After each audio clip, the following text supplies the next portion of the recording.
સુરેન્દ્રનગરમાં પાટડીના સુરજપુરા ગામની કેનાલમાં ગાબડું પડ્યું છે। નર્મદાની કેનાલમાં ગાબડું પડતા જ ખેડૂતોની મુશ્કેલીમાં વધી છે। કેનાલના પાણી આસપાસના ખેતરોમાં ફરી વળ્યા છે। કેનાલના પાણી ખેતરમાં ભરાતા જ શિયાળુ પાક ધોવાઈ ગયો છે।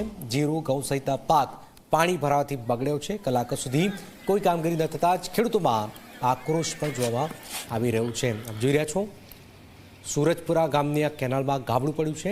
ખેતરોમાં જે શિયાળુ પાક તૈયાર હતો એ હવે બગડ્યો છે। આપ જોઈ રહ્યા છો કેનાલના આજુબાજુના ખેતરોમાં પાણી જ પાણી। પરવેઝ અમારી સાથે જોડાઈ છે। પરવેઝ, કઈ રીતે આ ગાબડું પડ્યું છે અને કેટલા ખેતરોમાં નુકસાન પહોંચ્યું છે, શું જાણકારી?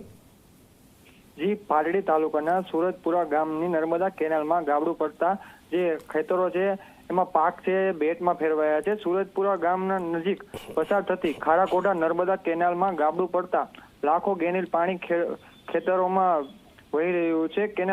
કેનાલના નજીકના શિયાળુ પાક લેતા જે ખેતરો છે એમાં પાણી ફરી વળતા હજારો રૂપિયાનું ખેડૂતોને નુકસાન આવ્યું છે।